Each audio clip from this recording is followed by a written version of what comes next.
If you're a fan of the channel, then you know I love Souls-like games, so imagine my absolute delight when I was reached out to with an advanced copy of Wuchang Fallen Feathers. And after playing through the game, one might say I was falling for it.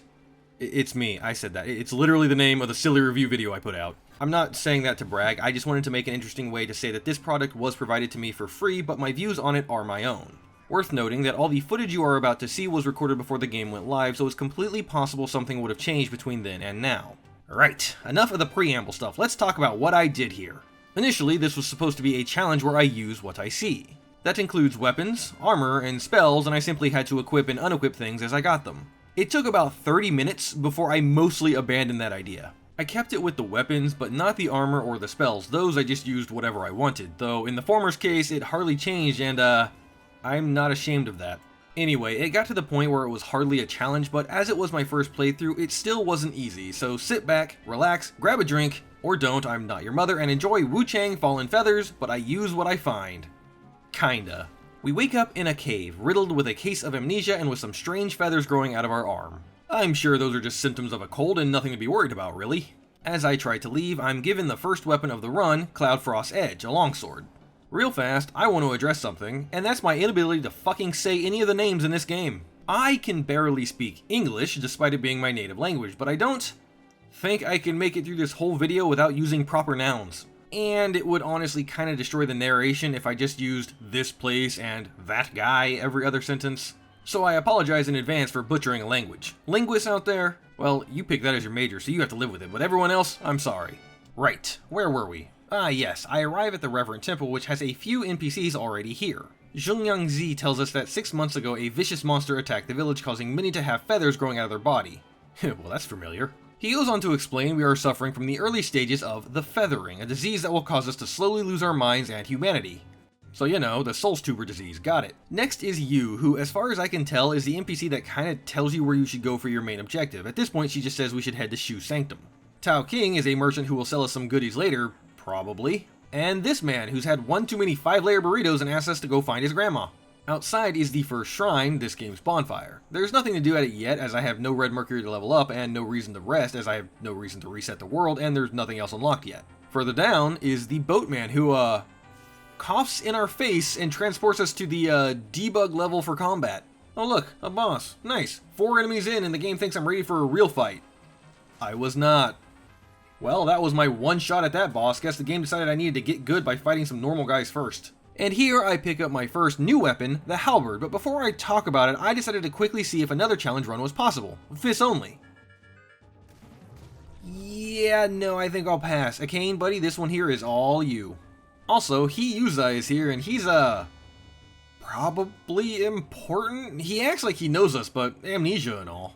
So the X class of weapons are the slow heavy hitters, and I genuinely prefer speedier weapons when playing games. At first, I kinda didn't like this, but slight spoiler warning, I ended up doing like a third of the late game with axes. Not because I gave up on switching weapons, but because I just didn't find anything new for the longest time. Anyway, axes do have one powerful advantage in combat, and that is their ability to consistently stagger enemies, because holy hyper armor, Batman, what the fuck? Why does everything tank through taking regular longswords to the gut? Like, I'm no biologist, but that probably really hurts. I grab my first talisman, pendant, that reduces damage taken while below a certain amount of HP. I honestly didn't really notice it, but something is better than nothing, I guess. At this point, I had gotten enough red mercury to make a single skill point, so let's talk about those. Basically, there are 6 skill trees, 1 for each weapon class, and a 6th focusing more on Wuchang and her abilities. One of the cool things about this game is that at any point for no cost, you can simply respec, so if you're using a longsword for the longest time and suddenly found a sick dual sword you want to use, you can just Thanos snap your skills out of existence and respec them. Initially, I had thought to lock in skills and never change them as part of the run. Place your bets on how long that's going to last. Either way, I thought the smart thing to do would be to spec into Wuchang herself, as I had no idea when and where my next weapon would be, so I got Skyborn Call 1, which gives us 1 more Skyborn Might charge. I'll talk about those when they become relevant. Plot twist, that is right now as I get my first spell, Vorpal Blade. This is a little 2-shot magic ability that costs 1 Skyborn Might to cast. So Skyborn Might is the magic system, and among other things it can be used to supercharge your weapon and disciplinary skills if you have enough. One of the neat things is that the basic way to get a charge of it is by dodging enemy attacks at the last second. There are other, arguably better ways down each weapon skill tree, but I like that as a reward for dodging enemy attacks. It helps out the flow of combat. Anyway, it's time for the next boss, Tang Palace Maid. Conveniently, intentionally. Just before this, the game teaches me that charged heavy attacks or repeated light attacks to the back will stance break an enemy and leave them vulnerable to obliterate strikes. It also told me about plunging attacks, and as you can see, there is a ledge in this arena. Yeah, I'm sure I won't get a chance to do that on any other boss, so I made sure to capitalize. The fight isn't hard, just because of how little health the boss has, and it's over in about 30 seconds. Relatable, honestly. From her, we get our first benediction, which is basically a little boost we can equip to our weapon.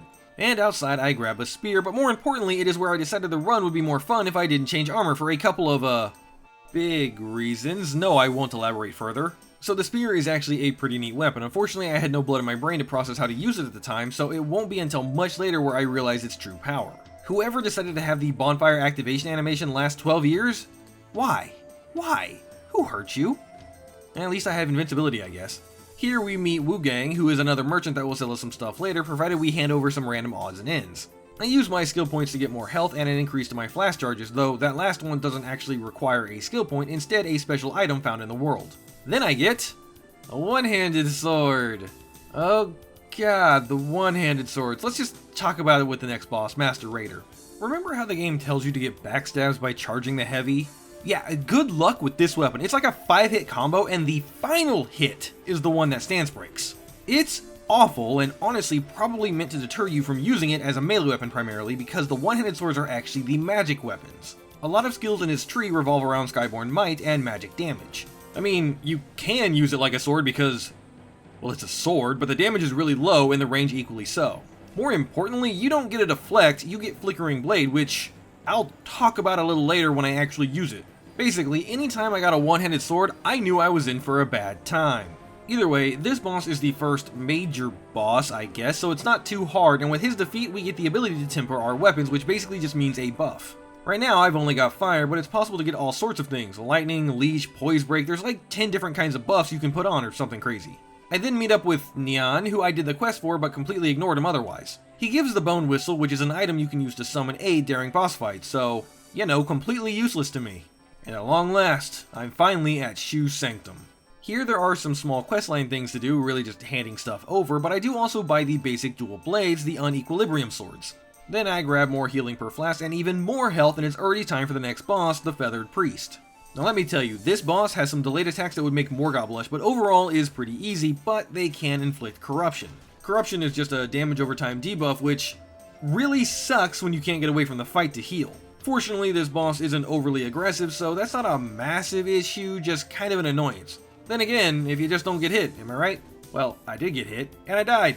Many times. Which is great because I can now talk about madness. If you haven't noticed, this game does have a lot of bells and whistles. It's not bad, maybe a bit confusing, but you'll get used to it pretty fast. Anyway, madness is basically a mechanic that happens when you die. The more you die, the more this silhouette gets filled in, and when it's maxed out, or above 90% maybe, you do increased damage, but also take increased damage. To be honest, I didn't really notice the increased damage coming in, but I really did feel like the extra damage going out helped because I ended up winning shortly after it set in. However, there is another mechanic involved with madness. Firstly, if you die, you lose a certain amount of your Mercury Souls. That's pretty standard for Souls games, but the amount you lose is actually relative to the amount of madness you have. Additionally, if you die while you're at near full madness, it'll spawn a demon. Except inside boss fights. The demon, as we will see later, can fight anything, so it's probably done to make sure you can't just die and get a free helper. Beyond that, there are a few skills that work with madness thresholds. Things like being above 50% makes some attacks do more damage, that sort of thing. In the end, I like this spin on death. It makes it to where dying doesn't feel that bad as you don't just lose everything automatically, while also giving you a punishment in the demon spawning, but if you beat the demon, you get it back, so it's a nice change. Anyway, oh, the Feathered Priest is dead. Nice. With his souls, I get my first skill point into dual blades. I really like the feel of these weapons, and so I thought, despite not knowing how much longer I'll have them, I might as well get some extra damage. And at this point, I'm going to stop mentioning every level unless something major happens, because you don't need to know I got +1 agility every time I do. I used the key the boss dropped to turn this pillar, no idea where the actual keyhole is, but hey, that's okay. And then why, devs? You don't need a poison area. Just because Michael Zaki has a kink for them doesn't make them a good decision. At least this one isn't like everywhere on the floor, they're just pools that you can mostly avoid. Still, what is the obsession with poison areas? I don't feel like they're a challenge, it just makes me not want to explore. Also, these jar things kinda suck. But at least I died with high madness, so now I can show off my inner demon. Yep, she's there.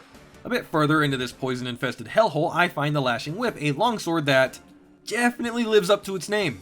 Personally, I think longswords are probably the strongest overall weapon class, great range and damage, and a single hit charge attack that even without the souped up version is pretty fast. Also, the ability to deflect, yeah, just all around good. Yeah, some people have all the luck. 4th floor, appliances, pool toys, ladies' underwear, and more goddamn poison! Right, looks like it's time for the next boss, the Great Centipede, and first off, that is a cool looking boss. But how's the actual fight? Well, I learned by accident that if you're able to make the boss attack the lightning pillars, it'll get stunned for a moment and take extra damage. This did not save me on my first attempt, but it's good to know. During my second attempt, I made sure to hang out near those pillars and capitalize on every second the boss wasn't swinging at me.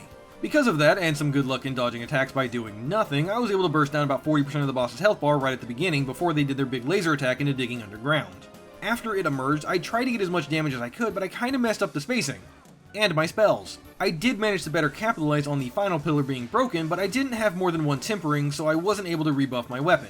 I don't even think it's particularly weak to fire, but that's all I had. When it went underground again, I got a few hits on its head every time it emerged, and either its posture doesn't regen while underground, or these hits still track it, because right after it came out, I got a stance break into a critical. But it wasn't enough to finish the job because my weapon is a +0 as I'm a moron and didn't know how to level it up. However, after just a few more cuts and a giant flaming axe to the face, the centipede goes down. With that, I once again have a new weapon to use, the Astral Blade. Another one-handed sword. Whee! Well, you know, if I have to suffer through using this, I might as well make it do a smidge of extra damage, so I level up the mastery one time. At first, I was really afraid to do this because I thought once I spent the feather, it was just gone forever. That is not the case, but more on that later. Then I arrive at Doomwillow Beach, which is absolutely not a place for fun in the sun. Why is there so much blood around this shrine, and why isn't it holding the instrument? No. Oh my god, they did it. They actually made a mimic bonfire. I don't know if Wuchang is the first game to do that, but hot damn, that is a dick move, and I love it. Okay, full disclosure, I was talking to some of the other runners that were playing this game, and they tipped me off about this existence. Not where it was, just that it was a thing, so I had made sure to pay extra attention to all the shrines from that point on. A little further in, a demon is manifested, and this particular demon has an axe that shoots cannonballs, and yes, it's as annoying as it sounds. Fortunately, just like the inner demon, they can be targeted by other enemies, so I tricked it into getting poisoned by the tree before just hanging back and firing a million soul arrows at it. Worth? Well, I mean, kinda. I got a needle that will increase my strength. Or strength scaling of weapons, I'm not sure. Make me more strong, because who doesn't love a muscle monster? Man, this beach sure could use some grass, I tell you what. At some point, I gained the ability to passively regen Skyborn Might, which allowed me to cheese this guy. This was unironically one of the best things I could do because he dropped the Burning Flame spell, which was hands down my single most used spell in the whole game. In fact, it gets used immediately as the next boss is weak to fire. Soulwood, the Curse-Rotted Greatwood's edgier cousin here, was a pretty easy fight. I was able to do it first try, though I'm not sure if that's more luck or skill. Either way, check out how much damage a single Burning Flame did. And that single cast was almost enough to proc burn. This boss doesn't have many attacks. He can summon trees and skeletons and spit fire. The spitting fire one is pretty dangerous, I guess. But he can also, like, inhale the battlefield. At first, I thought this would be something like if I got too close to his mouth, he could eat me for a grab attack, but that doesn't seem to be the case. Overall, I think it's a pretty cool looking boss, but like, 1 out of 10 difficult. I didn't even go in with all my S's and I still won. Back in the land of the living, I find a lost Zheng Yongzi. Well, I don't think he's actually lost, but why else would he be all the way out here by himself? Not suspicious at all. I will admit, the game got me. I was so fixed on the beauty of the palace gates that I didn't notice the very obvious tripwires. I clear my way through this area, definitely not abusing the enemy AI. Nope, I would never do that, and make my way to this totally not ominous looking door that asked me a question. And I'll be honest, just like in primary school, I didn't pay attention and somehow got the right answer. When I enter the main hall, there's another Tang Palace maid here. Too bad this time I couldn't get the drop on her. Oh no, we can't do that. This is a good, wholesome, family-friendly YouTube channel. You want the Doomwolf Late at Night show. Upon defeat, the boss gives us a key to the door she locked behind us, and her underwear. This game is peak. I then find the same warrior from the beginning, question mark? She mentions something lurking down there, which I assume is talking about the big pond with a ledge that looks like you can drop from it. There's a pedestal nearby that seems to have a missing statue, which is conveniently right down the road, not across 3 lava lakes in a castle hidden behind an invisible wall like a traditional Souls-like, so that's nice. Placing the statue does indeed drain the water, and as I approach, the game tells me specifically about deflect and weapon clashes. I wonder if that's important for the next fight. Well, guess I'll never know. Time for Commander Hunglan, and she was an absolute ball ache for all the wrong reasons. She has several attacks that are designed for you to deflect. Hell, she always starts the fight with a sword lunge and will do it anytime you're at range. But I can't do that. What I can do is Flickering Blade. Did that help? No, it did not. It simply negates incoming damage, but not all damage. But it also doesn't stop the enemy from attacking, so you just keep taking damage. I don't understand how it would be useful. Maybe against strong single hit attacks? Or perhaps for fodder enemies, but it didn't seem like it was a useful ability outside of that. So what is the strat? Well, play keep away with spells. The two I used were Echo of Soulwood, which would lob a ball of corruption at her, dealing pretty decent damage and causing buildup, and Burning Flame for raw damage plus the fire buildup, though she seemed really resistant to it. In phase 1, I was looking to bait her lunge, specifically the one where she whirlwind kicks after because she doesn't move much after that. The corruption attack did have better damage versus cost, but it left me wide open, plus Burning Flame has me jump back, which can be used to help avoid damage. Phase 2, she gets a little more aggro heavy and suddenly has Wind Sword range attacks to look out for, but some of her attacks still leave her wide open to get a hit. In a normal run, my guess is that Deflect would be overpowered here. Or maybe if you had another weapon that didn't take 37 hits to get a backstab, that would work too. Overall, it was not a fun fight to do this way, but after an hour and 15 minutes of attempts, she goes down. This is either the hardest boss or tied with the hardest boss for me, and it's all because of the way I'm fighting here. But whatever, the cutscene plays and we're both pushed to the limit, but she recognizes the name of my sword and leaves. And then once again, I wake up in the Reverent Temple, this time with a key. Alright then. Said key is used to open the gate on the other side of the courtyard, and now I'm on my way to Cloudspire. Hey everyone, want to see how I'm a complete moron? I took this literal minute-long elevator ride up to the top where I can see a shrine, but instead of going there to a checkpoint, I decided to go to the funny-looking door on the right, get the wrong answer, and now I'm lost inside a cave system.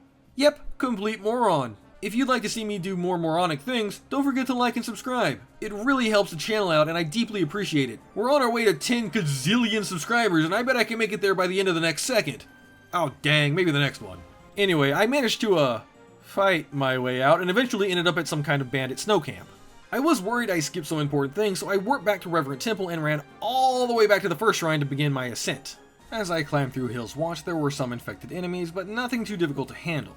Which is juxtaposed next to these assholes. To be fair, by themselves, not really an issue, but oh, we will see how horrible they are in a moment. After fighting my way through hordes of endlessly respawning Serious Sam exploding guys, I ended up back at the shrine I had discovered before, so I guess I didn't really miss anything. Oh well, good to know.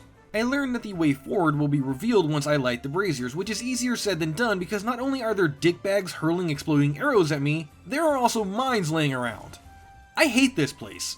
You can see the mines if you're paying attention, but the enemies don't move until you've aggroed them. That means if you don't see the 4 pixels on your screen before you get too close, well, I hope you like becoming instant barbecue. By the way, the NPC that tells us to light the braziers, he's important. We actually ran into him at Shu Sanctum, but I didn't notice in my playthrough that they were the same person. For you, this might look like a hop and skip across the game world. For me, it was like a 5-hour trek. Anyway, lighting the massive torches so all of China knows that we're here also has the added benefit of torching the magical trees that keep the exploding men respawning. Also, I found a spear at the top of the first one. A spear that doubles as a Gatling gun. Because America, fuck yeah, I don't know. At this point, I recognized that I was near the other side of the shortcut by that shrine, so I tried to rush there and unlock it. I didn't make it. Second time, I still rushed, but managed to not get my legs blown off by a landmine. Well, actually I did, but I had enough health to survive it this time.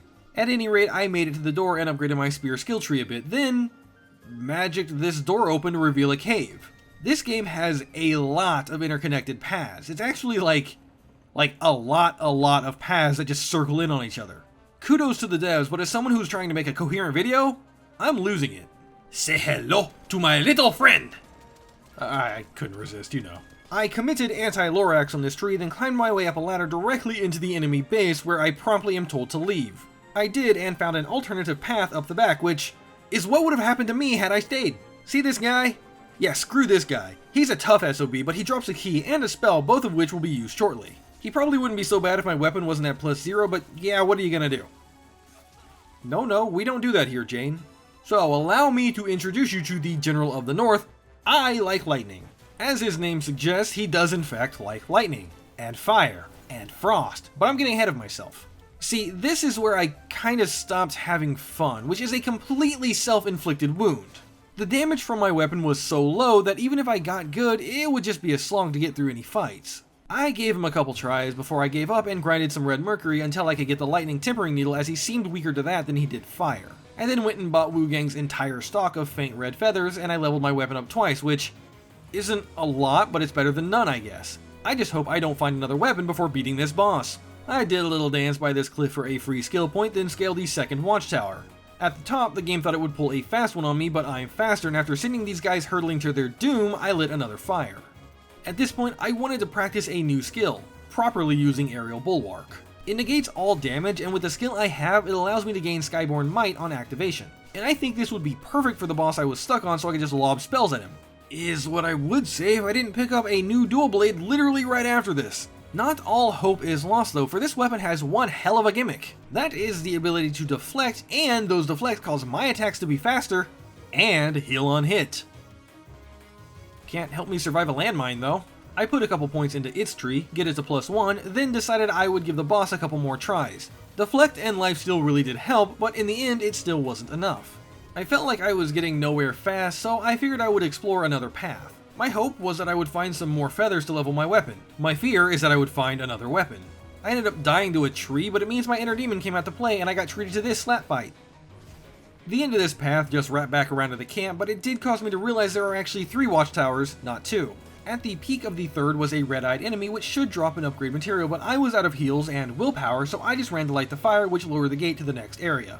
Except doing this had an interesting side effect in that it reset the enemy and he didn't notice me like he did when I came up the ladder. A chance, I thought, so I snuck up behind him, backstabbed him, but it wasn't enough to launch him off the edge. Fortunately, his get-up turnaround was easy game. Unfortunately, I had been collecting the higher level upgrade materials. I needed the lower ones to make it a +2, so it was all for naught. I'm sure if I wanted to run around early game, I could probably find one, but it kinda wasn't worth it to me, so I decided to head to the new area where, surprise, another boss was waiting for me. The Ming general, who very quickly showed me he was not to be messed with. Great, 2 bosses block my way, and there's nothing I can do except get good. Or was there? The answer is yes, it's break the arbitrary rule I set at the beginning for myself. It was time to reset my skills. I know, it's unforgivable, but let's be real, I'm like 30% of the way through this game or so, and with it being my first playthrough, I didn't like my odds. So I reset literally everything, then put some back into Wuchang's self skills for healing, and gave myself a crap ton of dual blade abilities. The most important of which is that I was able to take my weapon from +1 to +4, drastically increasing my damage output. Runner-up goes to the 4th hit of my light combo, granting Skyborn Might if it lands, and deflect, causing my enemies to expose their vulnerabilities. With that, it was time to take on the General of the North. It was a grueling fight, and honestly, I had a lot of deaths to one specific thing that I want to bring up because I can't tell if it's a skill issue or not. Basically, some attacks in this game can knock you down. Okay, sure, whatever, but like, nearly all Souls-like, save for Launch Lies of P, let you roll to avoid incoming damage. Again, cool, whatever. But several bosses had perfect timing in that I would dodge roll the attack and get hit by a follow-up before I could do anything. One time in the whole playthrough, I managed to iframe this kind of loop, which leads me to think that maybe there's a window where the iframe ends, but I'm not able to act? I'm not sure, honestly, but it happened far more often than it should for just being a skill issue. But enough about that complaint, let's talk about how I absolutely locked in and thrashed the General of the North. Deflect is 100, 1,000, 10 million% the way to go. It's worth noting that you can't deflect hand or foot attacks, and he does have a punch, but aside from that, deflecting and just laying into him with Thunder Buff Dual Blades absolutely shredded his health bar. I even got a stance break. When phase 2 starts, he'll set his sword on fire, which is fine as deflecting lets you completely negate the damage and build up. He has a couple new attacks like a rain of arrows, and some others get extended like how he now does 3 overhead slams instead of 2, but it's largely the same. I actually managed to land a second poise break, but my buff wore off just before the obliterate attack. Then I thought I would set up magic and buff and it would be enough to burst him down. It wasn't, I panicked, but shortly after he falls and god damn it, that's another new weapon. Well, since I already gave up the whole no reallocating skills thing, this isn't a huge issue I guess, but this is the first of several weapons I get that can only be buffed with one specific status. Fortunately, this one is fire, which doesn't require any extra skill points to unlock. Once again, aside from mastery, the most important skill I took was deflect and its two adjacent nodes, one for exposing enemy vulnerabilities and one for getting a counterattack if I deflect. Which I can show off right now as it trivialized the Ming General fight. First off, he always starts with a triple slam. If you dodge it correctly, you can easily set up for a backstab. Follow this up with a few light attacks and he'll usually go into phase 2 immediately. In this case, he decided he needed some extra whacks and I mistimed an input, but was able to recover. Phase 2, he likes to waste your time. He'll do a little song and dance and it causes some exploding ice particles. I tried to get in once, but it didn't work out for me. It's better to just stay at a distance because he will leap attack, which can be deflected. He ended up doing this dance like 5 times over the course of the fight. It's crazy, but I used my little Vorpal Blade spell to keep up the posture damage and eventually got a posture break where I could really lay into him. My strat really was just keep back and wait for him to jump, get a deflect, counterattack, and repeat. Just like that, the Ming General is no more. I was terrified he would give me his one-handed sword, but thankfully all I got was his spell. Inside the fort, castle, township thing, there are plenty of dudes to fight, and it eventually gives way to another palace, which apparently has a wedding happening. At first, I thought it was just another standard palace, and I mean, I guess it is, except it has this lady, and I think I'm gonna stay a while. She warns me that there are places in this palace that are off limits, forbidden, and that should I venture there, she would have to stop me. I don't know how I feel right now. Well, she wasn't kidding, because surprise, she's a boss fight. Mistress of the Night! So, is this gonna cost me extra? Worth! She has an attack where she tries to step on you. Devs, please. Okay, here goes. Let's try not to get demonetized. It's easy to slip behind her and use my long sword for a hard backstab as she falls to her knees and takes the big damage. I then keep laying into her with my sword and she tries to cool the situation off by blowing frosty air at me, but it doesn't work. After enough shots to the back, she decides to let her furry friend out to try and eat me whole.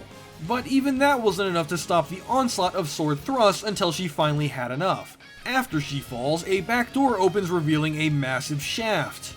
YouTube, literally everything I just said was describing the fight. You can't hold this against me. Fun fact, I accidentally skipped like 90% of this area. I didn't mean to, I just saw the falling boulders and Sin's Fortress kicked in. I dropped down and it turns out that this is basically a shortcut to the end of the level.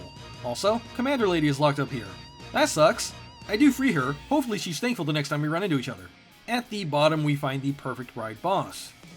Yep, yes she is. One thing I would like to complain about quickly that I hope all devs stop doing, please stop putting boss fights at the bottom of elevators.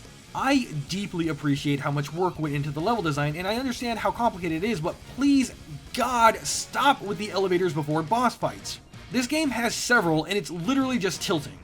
Anyway, Perfect Bride. Similar to the Mistress of the Night, she's weak to back shots, but if you deflect her blade, you can knock her down on a follow-up, allowing for some easy damage. Some attacks it's better to dodge, like her spinning one, but overall, Phase 1 is just a cakewalk with deflect and backstabs. Phase 2, or as I like to call it, the More Perfect Bride, those are no longer possible. The name of the game now is to just stick to her side like she used the wrong towel. To be honest, I didn't really find anything explicitly exploitable in this phase. I mean, she has a long laser attack and a scream that you can iframe, but those aren't like super long windows. Enough to get off one combo, I suppose, which can help build Skyborn might. Overall, it's just kinda chaotic, but the multi-phase boss health bars are balanced around not having absurd combos to learn. And after a few tries, she goes down, dropping a new weapon, Bitter Severance, which is just the scissor blade from Phase 1. I was a tiny bit worried because I couldn't put deflect on it, but what are you gonna do? So I just respec all my skill points again, then talk to this kind and totally not suspicious old man who tells me the next path I need is in Hillswatch, and he conveniently teleports me there. Good thing too, because honestly, I would not have found this otherwise. Oh joy, an enemy that spawns other enemies and causes corruption buildup. Nah, still not as annoying as those Firebomb Archer guys. Well, hello there, Mr. White-Robed Elder. Well, what's that? A monster is after you? No, don't worry, I'll protect you. Probably. This brings a whole new meaning to cut down my enemies. From the cave, I emerge at Mount Zenwu. Most of this area is littered with enemies that spawn more enemies, but they can also cast magic that explodes, so that's a fun thing and a good time. Yep, I am having fun. I'll be honest, I kinda just ran through here. I mean, I'm not gonna fight potentially endlessly spawning enemies. Instead, I would just run straight for the summoner and clap him with my Kill a Kill blade. Eventually, I bumble my way into a forest, which is very pretty, but that thing looks like it wants to show me a bad time. Well, hello there, mysterious clad in red lady. Fancy meeting you here. She asked me if I would sacrifice the worthless to save the world like an anime villain, and I tell her no, my morals are better than that, and she laughs in my face. I'm sure I didn't just drastically alter the game's path or anything, it's fine. Anyway, I love-hate this area, honestly. It does exactly what it needs to do, acts like a shrouding forest that is confusing and dangerous. I felt like I got turned around a lot even though I actually wasn't. Also, what's up with this game and traps? Seriously, multiple areas just have things that you can hardly see, either tripwires, mines buried in the ground, or blight-causing snot bubbles that fall from the ceiling. No, I'm not salty I died more times to traps than basic mobs, why do you ask? There are a few captured individuals in the forest who talk about a bird-like monster. Well, don't you worry, citizens, I have my trusty scissors and I'm ready to give that monster the Bob Barker treatment.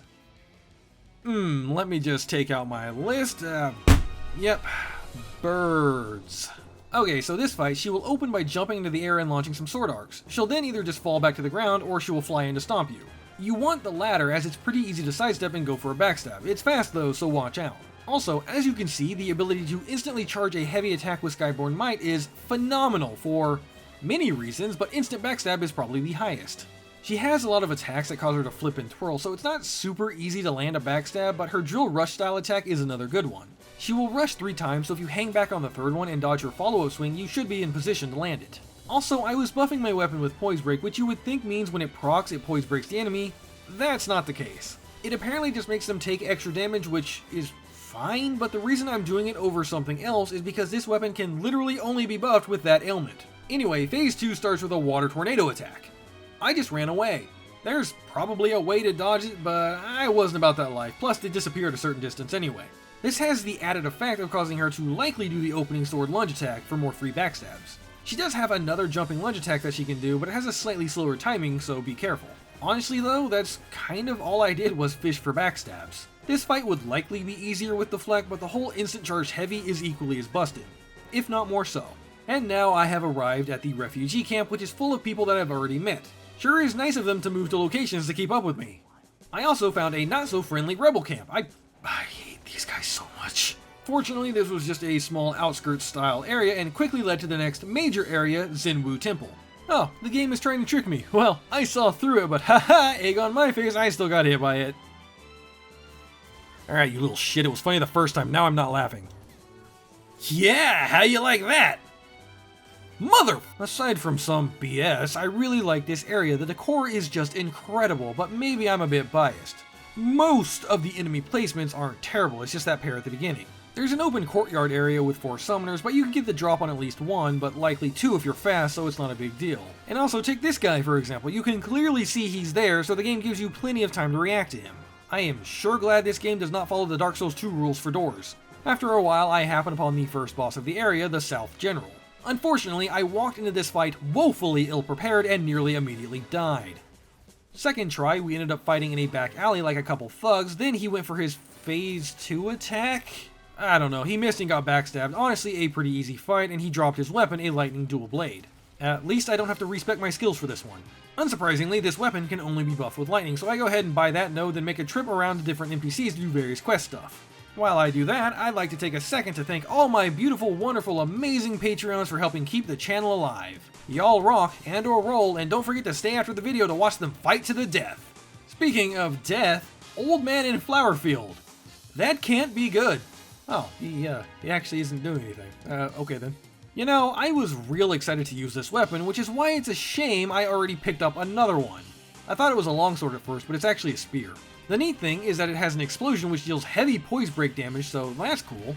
Would be more impressive if it wasn't +0, but I can fix that at the next shrine.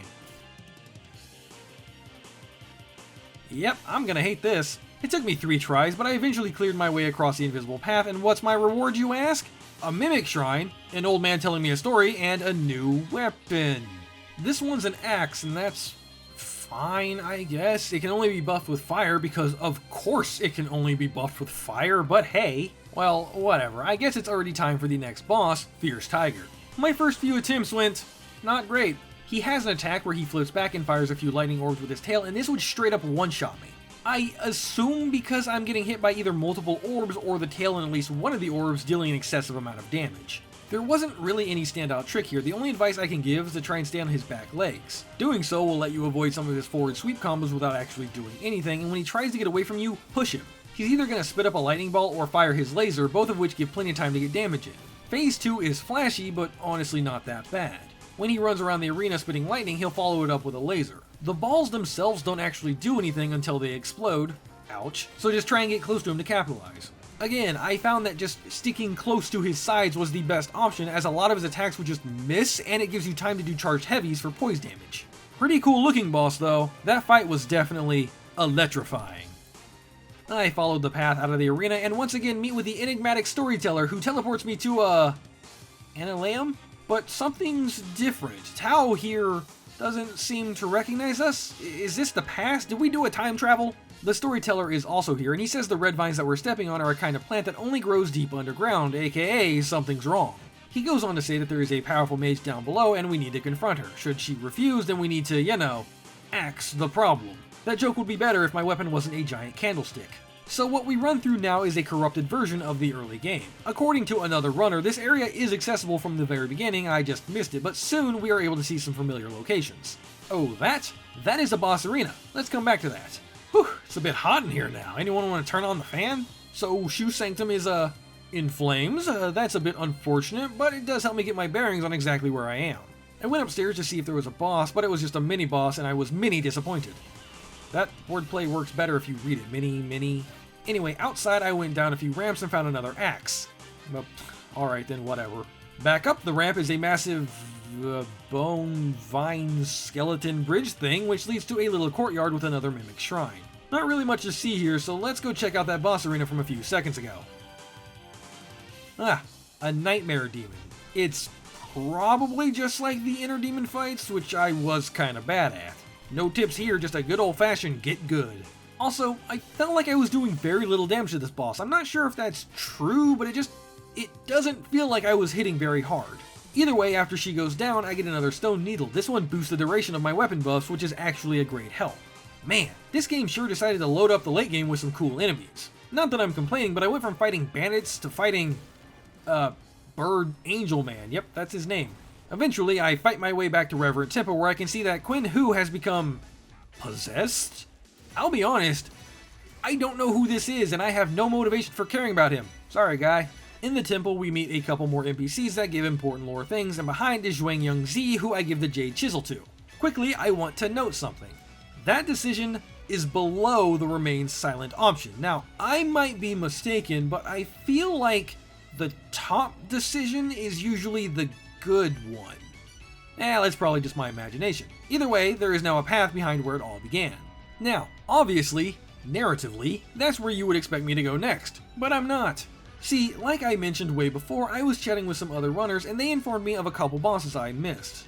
I actually missed quite a bit of this game, but I was trying to keep my run as in the dark as possible. However, they told me these two bosses weren't terribly far off the beaten path I'd already started, so back to the tiger boss fight, and this time I don't use the old man to teleport. Well, he's not here, so I can't, but you get my meaning. Doing this ultimately leads me down to a harbor where I can use a boat to be taken to the Bai Mansion. And in a cave off to the left is the next boss, the monstrous toddler. This is just a slightly harder version of the boss from the beginning of the game, and by slightly harder I mean exactly the same, but with a couple extra moves and more health. Once again, the only piece of advice is to iframe the scream so you don't get stunned and can do damage. The new attack is a wacky waving inflatable arm flailing tube man reference, but that's pretty easy to avoid, honestly. It doesn't give a lot of time to punish, but I mean, it's enough for a swing. Yeah, 1 HP in a dream, just the way I like it. Aside from that one close call though, not really that hard of a boss. I will say fire probably isn't the right decision, but I literally couldn't buff with anything else, so what are you gonna do? Plus, the weapon art is a high damage attack that also explodes in fire if you have Skyborn Might for it, which is perfect after he does his little triple jump attack. Anyway, boss down, time to do the second one, which was slightly further away, but not that big a deal. I actually had started down this path before, but turned around. It's the same place I found the axe. Should I leave him alone? Nah, I bet he's worth some good experience. Another mimic shrine? You know what they should have done? Made a double mimic, or like it fakes dying or something. Yeah, that would have been hilarious. Finally, after a bit of running around, I drop into the next boss arena and it's the Commander Lady again, only this time she's wearing a Sephiroth cosplay, so better. Again, I bet this fight would be pretty easy with the flex. Sad that both times I fought her, I didn't have the chance, so instead we just gotta go for poise breaks. When I land, I dodge to quickly regain control of my character, well, quicker than if I hadn't, and I immediately sprint to her as 2 light axe attacks will knock her out of her opener. At that point, I should have backed off, but it's fine, what's a little damage among friends, right? She has several attacks where when dodged you can easily get behind her, but no matter what, I just couldn't pull off the backstab. So I ended up just going for raw damage and poise breaks instead, which ultimately led me to getting her into phase 2 where she gets more wing. The weapon skill does an absolute crap ton of damage and has the nice bonus of mini staggering her, so I kinda just traded blows the whole fight, and it worked? I mean, okay. Mysterious ominous door in the arena. I'm sure it's fine. Using said door, I am teleported to what appears to be... I don't know where I am. Oh hey Boatman, how's it going? This is apparently the palace entrance, but... what palace? I don't anymore, okay? And this game gets even more surreal as it plays out, so let's just go with the flow. I make my way down to what I believe is the Centipede boss arena, now occupied by the red-clad lady, aka Bo Magus. She's got a cool kit, but she's honestly not that hard, took me just 3 tries to beat her. So when the fight starts, just run in and get a free back shot, then just lay into her. If she casts Lance Magic, it's another opportunity to run in and get a poise break. Assuming, you don't get hit by the lance. She can also summon like spectral versions of some enemies. These enemies happen to be preying outside of her arena, and I wonder if killing them there stops this, but I didn't test it. She has one of the coolest nuke attacks I've seen where she summons a massive sword of light and plunges it into the ground. I just spammed dodge honestly and it worked. What sucks is that she can also put a bubble around herself, and there might be some trick to easily breaking it like feathering attacks, but so does just hitting it repeatedly. In phase 2 she will do some melee style attacks, but they're pretty slow and easy to dodge, plus she can be staggered with some of the axe's stronger hits. Not that I would recommend trying to trade, but if it happens, For me, she did the nuke attack again into bubble again, so I couldn't get a free backstab to possibly finish her. No, this time it was burst or bubble, then just a few axe swings to the face. With that, we are now back on track and ready to head into the mountain. I expected this to be much longer, but it's actually just a short little area that immediately leads into a Bloodborne boss. I'm not joking, this is just Moon Presence if she was good. So first off, let me share with you how I set this fight up, because the first few seconds can be scripted. When coming from the shrine, there's one enemy by himself. If you run up to him with the axe fast enough and just mash light attack, you can get 5 charges of Skyborn Might. Then enter the arena and just keep running at the boss. When it starts to slam its hand down, buff the weapon, dodge the incoming attack, and do the weapon art. Then dodge the scream that follows and get a few more light attacks in, and this will be enough to proc the burn. And just like that, within like 5 seconds, 30-ish% of the boss's health bar is gone. Now, to be fair, it doesn't always do the scream, but it was the majority for me. At the very least, it does open with a jump attack, so that's a free shot. After that, I just kept to its back leg, and that allowed me to circle strafe a lot of its attacks, and let me tell you, this thing is highly allergic to fire, and this was the fight that actually cemented axes as my second favorite weapon type. This fight, from entering the arena to phase transition, because of course there's a phase 2, took 47 seconds, and I missed several attacks. It is ridiculous how weak this boss is to fire. Anyway, about that phase 2, he runs away at the beginning to summon a spirit bomb, which shouldn't be hard to dodge, but I did struggle a few times. When you're close, he has a few simple sword swings, but they are very slow and telegraphed. He also uses his D&D branded dice to summon explosions, but they are far enough away from him that if you just hug his body, they don't hit you. He'll occasionally teleport away, but his range attacks aren't that bad either. They're just like a lightning slam and a cone ground stomp in front of him. Now, he can teleport really far and do an ice attack, but that's also really easy to dodge because they move very slowly. He actually didn't do it on my winning attempt, which is nice because it kinda sucks having to chase him all the way across the arena. I ended up getting a poise break but couldn't actually get the obliterate attack. Fortunately, the insane damage from my weapon just plowed through the rest of his health bar, and that was that. So, that felt like the end of the game. That felt like a final boss. It's not, there's more. I don't mean this in a mean way, but the game kinda felt like it was, there's more? What? Like a lot. And on the one hand, definite praise for the developers for putting out such a fun, lengthy experience, but on the challenge runner's hand, man, I'm tired. Well, I say that, I clocked in about 20 hours of footage, but it felt like it was dragging, okay? Anyway, I talked to Zheng Wenzi, who is happy that we're here, I guess. Then I set off into Bony Cave Land. This game got kinda weird, didn't it? Like, we started off in a nice mountainside area, beautiful landscapes, going to some dense forests and snowy peaks, and now we're in biblically accurate hell. Like, what happened? I'm gonna be completely honest with everyone out there, I kinda just ran through this area. I mean, it's cool, but like I said at the beginning of the video, I needed to get this done. Time waits for no one, and I needed to see the end of my challenge. So I sprint by a lot of enemies, activate slow elevator number 33, attempt to open demon door number 614, gaze upon an altar that looks important, get told there's another boss nearby that I missed, and return to the forest. This time it's to fight Flower Field Man. He apparently just spawns once you beat Dragon Emperor Bloodborne, assuming you finish his questline, so how did it go? Not good, that's how. Broken record, I know, but I bet Deflect would help out. Too bad I don't have it, so here's what I did. There are 2 enemies near the shrine, but they only have enough health to survive 1 hit. Further, they are far enough from the boss that by the time you get there, 1 stack of Skyborn Might will have fallen off. However, if you start the combo right where the blue veins on this trunk show up, that should let you land the Skyborn Might charging hit on the right one, then backstep once and do the combo again to land the second one. This is the best case scenario, but the more likely one is that you'll mess up the spacing and just get 3 stacks, then have to dodge the boss's opening attack to get the 3rd back after it's fallen off. As for the fight, he always started with a charge, and if you sidestep with a weapon art, it knocks him back, then sprint up behind him for a charge heavy to backstab. When he gets up, he has an AoE, and you can probably iframe this, but I honestly never got a real chance to try because I would trade hits while doing the weapon art, so I just heal instead. Now, there are several attacks he can do that leave him open. The big Fire then Frost Slam is a good one, but here you can see I messed it up, just for learning purposes of course. If you time it right though, you can get him during his combo, which, I don't know, feels like a gamble, but went in your favor, so it makes sense. After he got up, I tried to knock him down again to get the loot, but he hyper-armored through it for his phase transition, then I unfortunately was on the wrong side of him and unable to get a follow-up backstab. But thankfully, that mistake I made kinda paid off. I tried to go for a quick charge attack, but it was a slow one, but it being slow I think actually caused me to land it.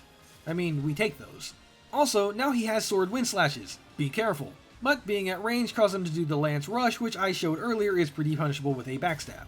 After that, he did the Aerial Bulwark, which after the slam would be a good chance, but I was actually too slow this time. Similarly, his next attack, the big AoE thing, would have been good, but I was just going for light attacks to avoid the slow commitment. Thankfully though, just after that, he did a stab twirl stab again, and I got another backstab. This one procced fire, so he was dead no matter what, but I quickly rushed in to make sure. All in all, a fun fight, can recommend. Anyway, where was I? Ah yes, hell. First, I wanted to check out that shrine I saw, but it says I need a ring. Spoiler alert, I never found it. So I proceed through the level normally until I run into the storyteller again. He reveals that not only is he a wonderful crafter of tales, but he's also an ancient god. Okay. Deeper and deeper into the abyss I go until I arrive at Kingdom Hearts, and I make that joke, but this area is really cool, but there's no way this isn't the end, right? Is that the priest dude? Oh, maybe I shouldn't have given him that jade chisel. I actually didn't notice that it was him until I wrote this script and could look at the name properly. I don't know what's going on in this game anymore. So anyway, how is the fight? Easy, I too tried him. As such, I don't really have any advice on how to beat him. I was still in the stay close and cut the ever-living shit out of his ankles phase of learning, and I did it. So, stay close and slash at his ankles a lot, I guess. I have no idea how to properly dodge the phase transition attack aside from just getting out of the way. Even watching back the footage, there was nothing. I just stayed close and he missed a lot. I mean, I'll take it. I will note that it felt like there was supposed to be a phase 2, but there wasn't. And I could definitely see maybe there being a secret boss that would come after him, but I didn't get that ending. Speaking of, let's see what's behind this big door.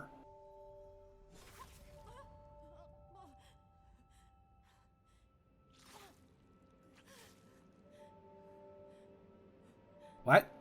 What? No, you, what? You were the final, what? I'm back at, what? How? Wait, that's me. The game is starting over? Honestly, I'm confused and disappointed.